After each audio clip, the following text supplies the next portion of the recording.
up mga quiz, mga atis? Welcome back sa aking channel. This is Quiz Alan. At ngayong araw, meron tayong papanooring comparison video versus video ng dalawang singer, Filipino singer na pinagkukumpara, diba?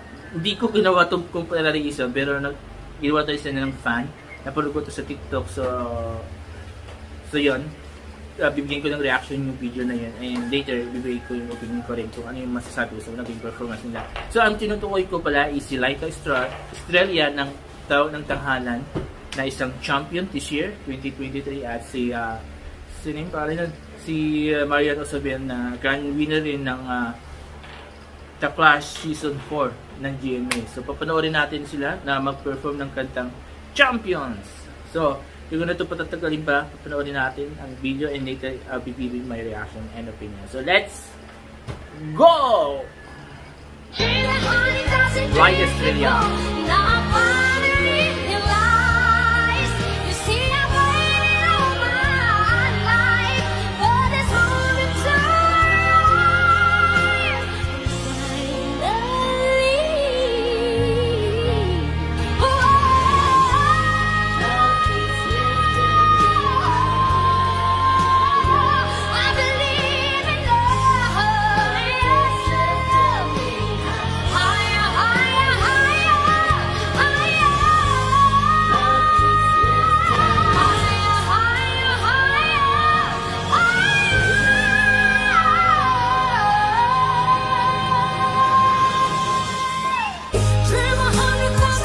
Marian Osabel.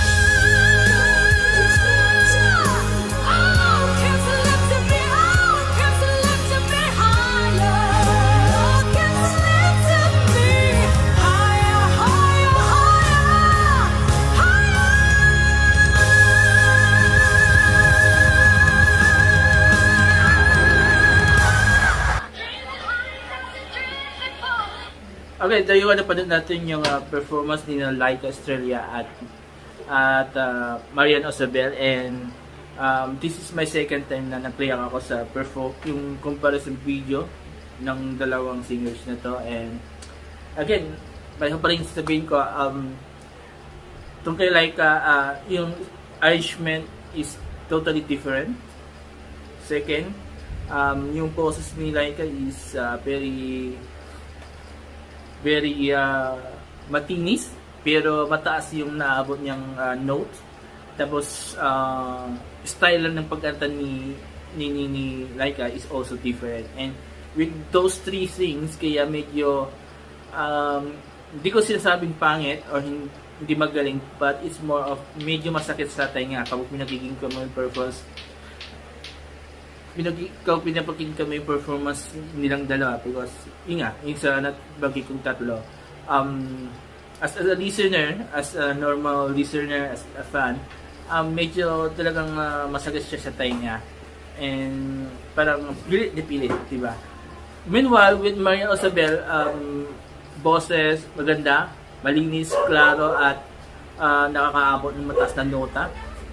Tapos style ng pagkanta niya medyo similar sa original, and yung arrangement kanina rin medyo similar to the original, and with those things, ito yung reason kung bakit masasabi kong masarap pakinggan yung performance ni Marian Osabel, because of those three things. And talagang mas parang pwede mo ulit-ulitin pakinggan yung performance niya, and especially ang ganda rin yung mga transition ng mga matatas na notes niya, yung parang ang dali-dali lang sa kanya abutin yung manota, and ang dali-dali niya ibaba yung boses niya, diba? Compared kay Laika, medyo parang hirap siya, struggle siya.